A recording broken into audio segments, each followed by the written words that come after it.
जय हिंद दोस्तों, UP classes में आपका स्वागत है। इसके पहले हम लोग 2 पार्ट कवर कर चुके हैं। बेसिक सर्वेइंग का जो फर्स्ट चैप्टर था उसका क्लासिफिकेशन ऑफ सर्वे जो फर्स्ट चैप्टर था उसको हम लोग 2 वीडियो में कवर कर चुके हैं। अब ये हमारा तीसरा वीडियो है जो किस पर बनेगा, प्रिंसिपल ऑफ सर्वे। मतलब क्या होता है सर्वेक्षण का सिद्धांत, जो आपके सामने लिखा हुआ है क्या, प्रिंसिपल ऑफ सर्वेइंग, सर्वेक्षण का सिद्धांत। यहाँ पर इसमें हमें 2 सिद्धांत पढ़ने हैं। इसमें हमें 2 सिद्धांत दिए हुए हैं। जो हमारे बुक है, स्टैंडर्ड बुक हमारी है, उसमें हमें 2 सिद्धांत दिए हुए हैं। जो पहला सिद्धांत है वो क्या है, वो है work from whole to a part, जिसे हम हिंदी में क्या बोलेंगे, संपूर्ण से खंड की ओर। मतलब इसमें जो इसका नाम लिखा गया है work from whole to a part, जिसे हिंदी में बोला जाता है संपूर्ण से खंड की ओर। इसमें हम लोग पढ़ेंगे कि एरिया कैसे निकालते हैं, इसके बारे में हम लोग पढ़ेंगे। क्या प्रोसीजर होता है, क्या फॉलो करेंगे कि त्रुटियां कम होंगी, कौन सा मतलब कैसे करेंगे कि त्रुटियां हमारी कम आए। ये प्रिंसिपल इस पर आधारित है। और उसके बाद जो हमारा सेकेंड प्रिंसिपल है, locate a new point from the 2 reference point. क्या, locate a new point from the 2 reference point. एक तरह से इसे हिंदी में बोलेंगे 2 संदर्भ बिंदु से एक नए बिंदु की स्थिति ज्ञात करना। हमें 2 प्रिंसिपल पढ़ने हैं। प्रिंसिपल ऑफ सर्वेइंग में हमें 2 प्रिंसिपल पढ़ने हैं। कौन कौन से? फर्स्ट है work from whole to a part, मतलब संपूर्ण से खंड की ओर कार्य। और जो हमारा दूसरा प्रिंसिपल है हमें पढ़ना है वो क्या है, locate a new point from the 2 reference point, मतलब एक नए बिंदु को 2 संदर्भ बिंदुओं से ज्ञात करना, या 2 संदर्भ बिंदु से एक नए बिंदु की स्थिति ज्ञात करना। तो अब हम लोग जानेंगे कि जो फर्स्ट प्रिंसिपल है work from whole to a part, ये क्या होता है प्रिंसिपल, इसे कैसे करते हैं। देखिए, अब मैं इसको रफ कर देता हूं और बतलाता हूं। जो ये फर्स्ट प्रिंसिपल है ये क्या है, क्या होता है। जब हम लोग कोई भी सर्वे करने जाएंगे तो हमें कोई एरिया मिलेगा। क्या होगा, जब हम लोग कोई भी सर्वे करने जाएंगे तो हमें कोई भी एरिया मिलेगा। मान लीजिए हमें कुछ ऐसा एरिया मिला, ठीक है। तो इसमें यह बतलाता है कि सबसे पहले जो हमें एरिया मिलता है, जो भूमि हमें सर्वेक्षण के लिए मिलती है, उस भूमि में क्या करेंगे, त्रिकोण बनाएंगे। क्या बनाएंगे, त्रिकोण, मतलब एक तरह से त्रिभुज बनाएंगे। मैं त्रिभुज बना लेता हूं। क्या बोल रहा है कि सबसे पहले हम लोग क्या करते हैं, बड़े त्रिभुज बनाते हैं, बड़े।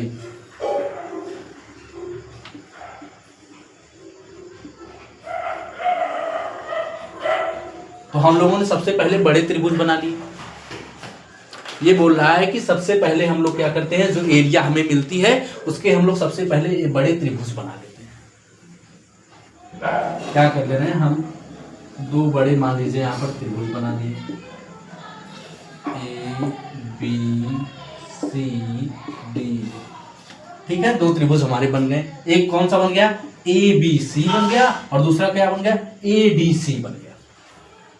बड़े त्रिभुज बना लेते हैं। उसके बाद हम लोग इसकी जो भुजाएं होती हैं उनका मेजरमेंट कर लेते हैं। क्या करते हैं, भुजाएं होती हैं उनका क्या कर लेते हैं, मेजरमेंट कर लेते हैं। जब हम लोग भुजाएं होती हैं इनका मेजरमेंट कर लेते हैं, उसके बाद हम क्या करते हैं, एरिया निकालने के लिए इनको हम छोटे छोटे ट्रायंगल में बांट देते हैं। पहले हम लोग क्या करते हैं, माप लेने से पहले बड़े त्रिकोणों में बांट देते हैं, फिर बड़े त्रिकोणों की क्या करते हैं, माप ले लेते हैं। ये जो बड़े त्रिकोण बने हैं इनकी हम लोग माप ले लेंगे, माप ले लेंगे। उसके बाद क्या करेंगे, जब हमें सर्वेक्षण करना होगा, जब हमें इसकी एरिया निकालनी होगी, तो उस स्थिति में हम क्या करेंगे, उस स्थिति में हम इन्हें छोटे छोटे त्रिकोणों में बांट लेंगे। छोटे छोटे त्रिकोणों में बांट लेंगे। अब कितने त्रिभुज बनेंगे, 1 2 3 4। अच्छा, इससे हमारा फायदा क्या होता है कि पहले हम लोग बड़े त्रिकोणों में बांट रहे हैं और मेजरमेंट ले रहे हैं, फिर हम उसको किस में बांट रहे हैं, छोटे छोटे त्रिकोणों में बांट करके क्या उसकी एरिया निकाल ले रहे हैं। इससे ये होगा कि जब हम लोग बड़े बड़े त्रिभुज ले रहे थे उसमें अगर कोई त्रुटियां आती तो अगर हम उससे मेजरमेंट करते हैं तो हमारी त्रुटियां क्या होती, बड़ी त्रुटि हो जाती। परंतु जब हम इसे छोटे छोटे त्रिकोणों में छोटे छोटे त्रिभुजों में इसको बांट ले रहे हैं, जब हम इसकी एरिया निकालेंगे तो उसमें हमारी जो त्रुटियां होंगी वो त्रुटियां अधिक ना होकर के, अगर होंगी भी त्रुटियां तो बड़ी ना होकर के छोटी छोटी त्रुटियां होंगी। तो इसमें सबसे पहले क्या कहता है कि जो एरिया हमें सर्वेक्षण के लिए मिला है उस सर्वेक्षण को बड़े बड़े त्रिकोणों में बांट लेते हैं। तो जब हम उसे बड़े त्रिकोणों में बांट लेते हैं फिर उसके तत्पश्चात ही क्या उसकी माप ले लेते हैं, बड़े त्रिकोण की भुजाओं की माप ले लेते हैं। माप लेने के बाद फिर हम लोग उसके बाद वाले स्टेप में क्या करते हैं, उसे छोटे छोटे त्रिकोणों में बांट लेते हैं। छोटे छोटे त्रिकोणों में बांट लेने के बाद जो उसकी एरिया होती है उसका मेजरमेंट कर लेते हैं। मेजरमेंट कर लेने के बाद फिर क्या करते हैं, तो इससे हमें क्या फायदा होता है, इससे हमें जो फायदा होता है कि जो त्रुटियां हमारी अगर बड़े त्रिभुज लेकर मापते हैं तो जो हमारी त्रुटियां होती वो त्रुटियां हमारी बड़ी हो जाती। परंतु जब हम छोटे करके ले रहे हैं, छोटे छोटे त्रिभुजों में बांट करके ले रहे हैं, जो हमारी त्रुटियां होंगी या तो ना के बराबर त्रुटियां होंगी या तो होंगी तो त्रुटियां जो हमारी बहुत ही छोटी होंगी। तो इसको हम लोग सबसे पहले कैसे लिखेंगे, अब मैं आप लोगों को लिख कर बताता हूं कि कैसे हम लोग लिखेंगे। पहले जो जो हमने अभी आपको समझाया वही चीज यहां पर लिखेंगे। फर्स्ट हमने समझाया है कि पहले इसे हम लोग बड़े त्रिकोणों में बांट लेते हैं। क्या करते हैं, दिए गए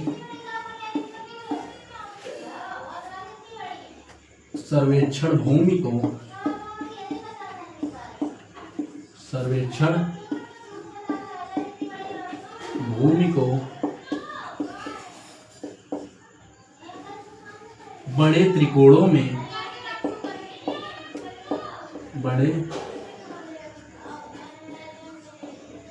बड़े त्रिकोणों में बांट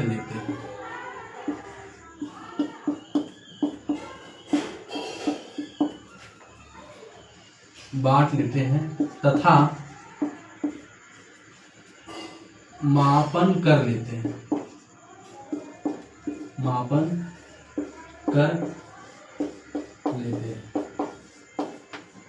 अब दूसरे स्टेप में क्या बोला है कि फर्स्ट स्टेप में हमारा क्या था कि दिए गए सर्वेक्षण भूमि को बड़े त्रिकोणों में बांट लेते हैं, बड़े बड़े ट्रायंगल में बांट लेते थे। फिर क्या कर रहे हैं और उसकी मापन कर लेते हैं, जो भुजाएं होती हैं उनका मापन कर लेते हैं। जो हमारा सेकंड स्टेप है, सेकंड स्टेप में बताया है कि जो हम लोग बड़े त्रिकोण थे, अब बड़े त्रिकोणों क्या करना, छोटे त्रिकोणों में बांट लेना है। क्या करेंगे, सेकंड में बताया है कि बड़े त्रिकोणों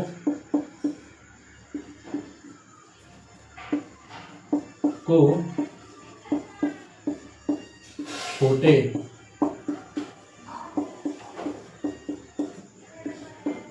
त्रिकोणों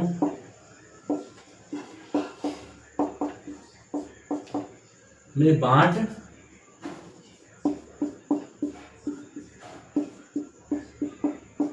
जो हमारा बड़ा त्रिकोण है उसको हम लोग छोटे त्रिकोणों में बांट लेते हैं। छोटे त्रिकोणों में बांट लेते हैं तथा सर्वेक्षण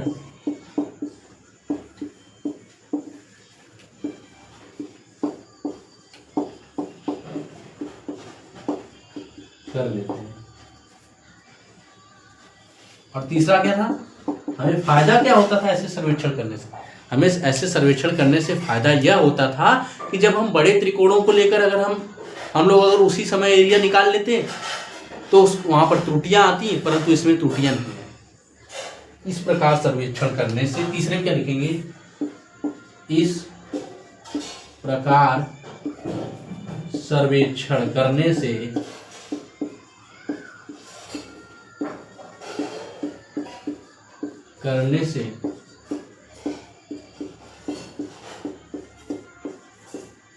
त्रुटियां न के बराबर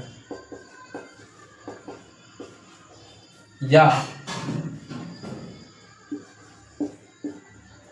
बहुत ही छोटी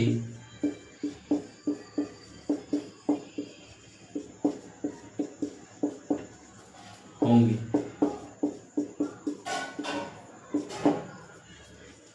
फर्स्ट क्या है?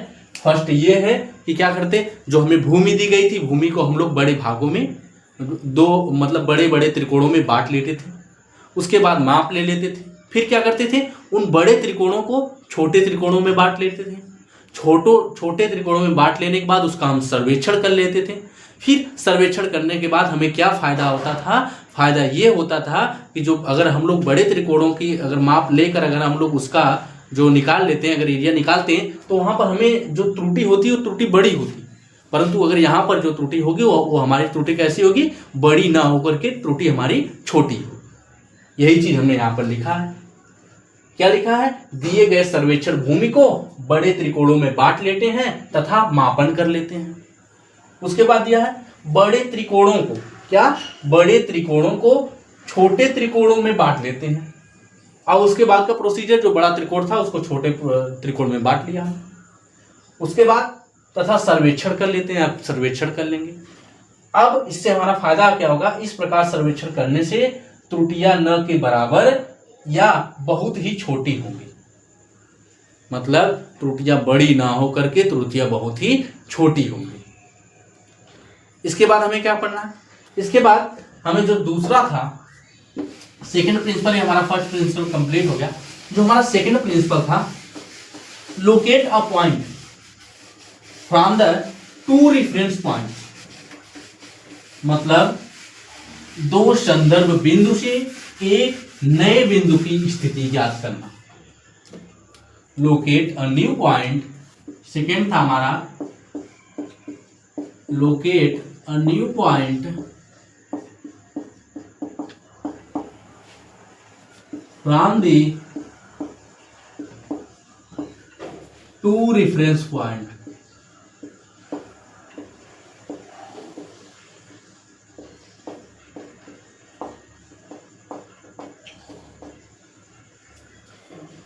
मतलब दो संदर्भ बिंदु से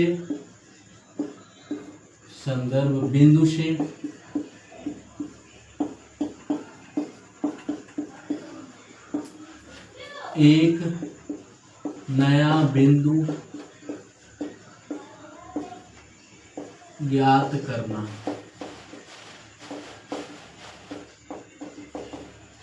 इसमें क्या होगा? दो संदर्भ बिंदु हमें ज्ञात होंगे और उस दो बिंदुओं की सहायता से किसी एक नए बिंदु की स्थिति को हमें बतलाना होगा। इसमें हमें क्या करना है कि दो संदर्भ बिंदु हमें ज्ञात होंगे और उस बिंदु की सहायता से हमें एक तीसरे नए बिंदु की स्थिति को बतलाना होगा। तो इसमें क्या प्रोसीजर होता है? इसमें क्या करेंगे? सबसे पहले हमें दो बिंदुओं की जरूरत होगी, मतलब दो रेफरेंस पॉइंट की जरूरत होगी जो हमें ज्ञात होने चाहिए। फिर सेकेंड स्टेप में क्या करेंगे कि जो हमें दो संदर्भ बिंदु ज्ञात होंगे उन बिंदुओं की सहायता से हम क्या करेंगे? जैसे मान लीजिए हमने क्या किया यहां पर, ए बी दो रेफरेंस पॉइंट है, ये हमें मिल गए। ए और बी दो रेफरेंस पॉइंट है, दोनों हमें ज्ञात हो गए। इसके बाद क्या करना है? इन दोनों बिंदुओं की सहायता से हमें एक तीसरे बिंदु की स्थिति को बतलाना है। अगर हम क्या करते हैं, अगर दो यहां पर अगर हमारे पास दो बिंदु ना होकर के एक ही बिंदु होता, तो उस स्थिति में हमें अगर कोई नए बिंदु की स्थिति को बतलाना होता तो हम उतने अच्छे तरीके से नहीं बतला पाते जितने अच्छे तरीके से हम लोग दो संदर्भ बिंदुओं की सहायता से उसकी स्थिति को बतलाएंगे। क्या हो जाएगा?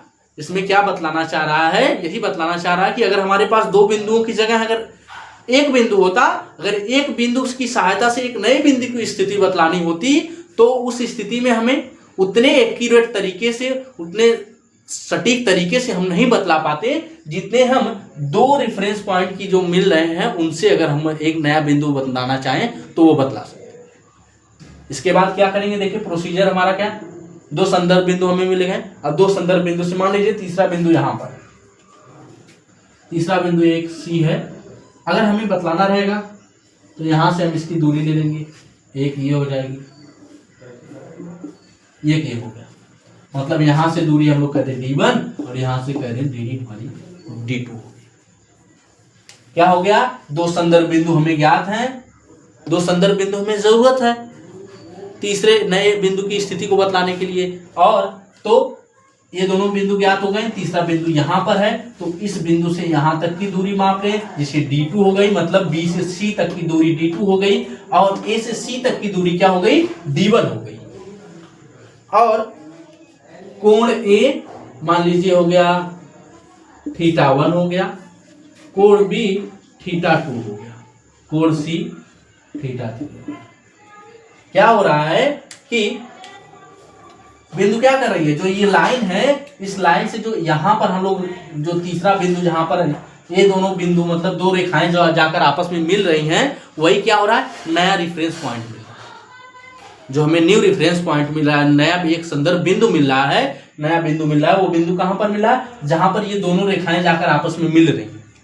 और मिलने के पश्चात ये दोनों जो रेखाएं मिल रही हैं, वो कितने का कोण बना रही हैं, θ3 का कोण बना रही हैं। तो हम इसे लिखेंगे कैसे, अब मैं लिख करके बतलाता हूं कि सबसे पहले हम क्या करेंगे,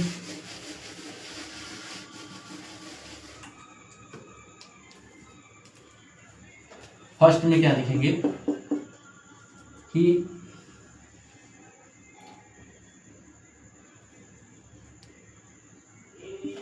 एक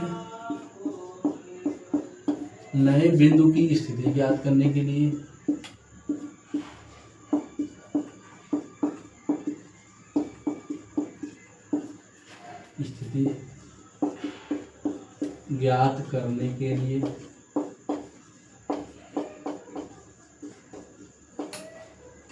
दो संदर्भ बिंदुओं की आवश्यकता होती है।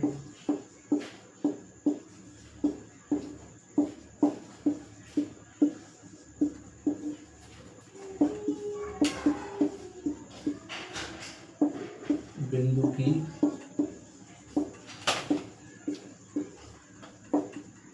आवश्यकता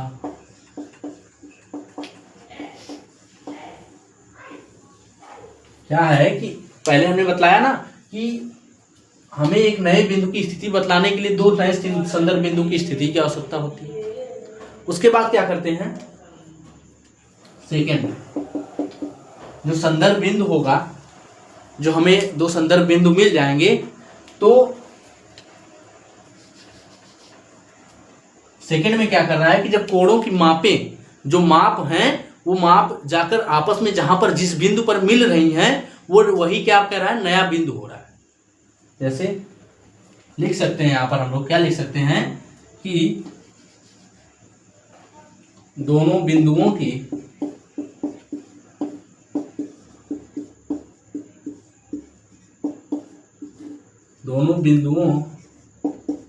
की मापें आपस में जिस बिंदु पर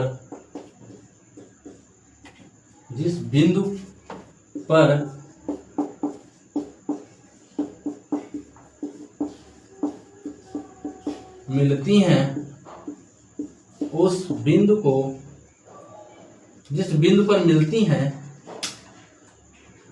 वह बिंदु ही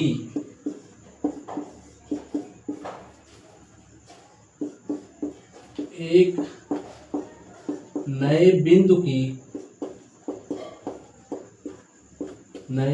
की स्थिति होती है। और तीसरा पॉइंट क्या है, फर्स्ट हमने क्या समझाया था कि हमें दो संदर्भ बिंदुओं की आवश्यकता है, जो हमें दो संदर्भ बिंदु की आवश्यकता है एक नए संदर्भ बिंदु की स्थिति के लिए। अब क्या कह रहे हैं, अब यहां पर बोल रहा है कि दोनों बिंदुओं की मापें आपस में जिस बिंदु पर मिलती हैं वह बिंदु ही एक नए बिंदु की स्थिति होती है। वही मैं यहां पर बतलाया हूं इसके पहले कि दो संदर्भ बिंदु मान लीजिए ए और बी, ए बी हमें मिल गए।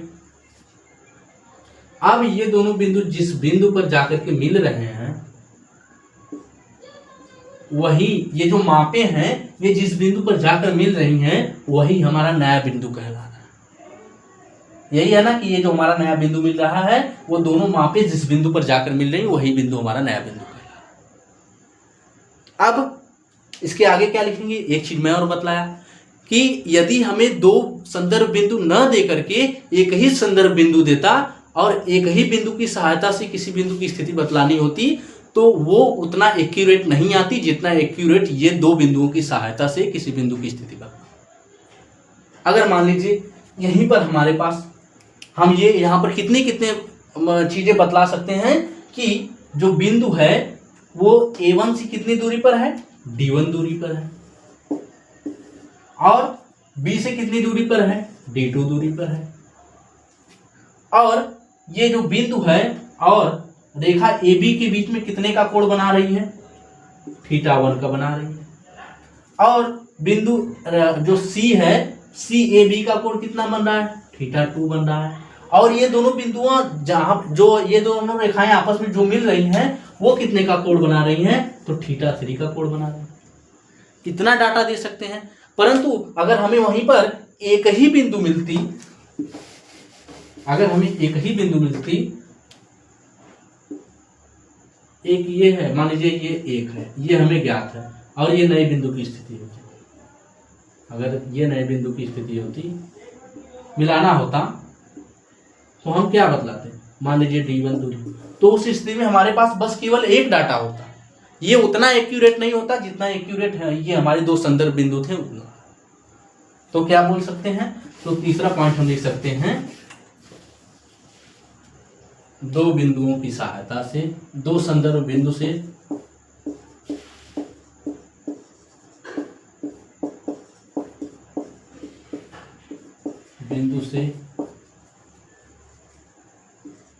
नए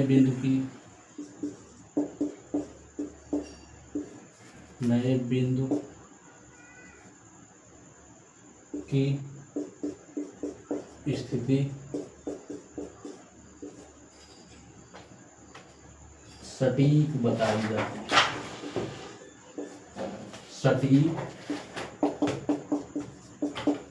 बताई जा सकती है।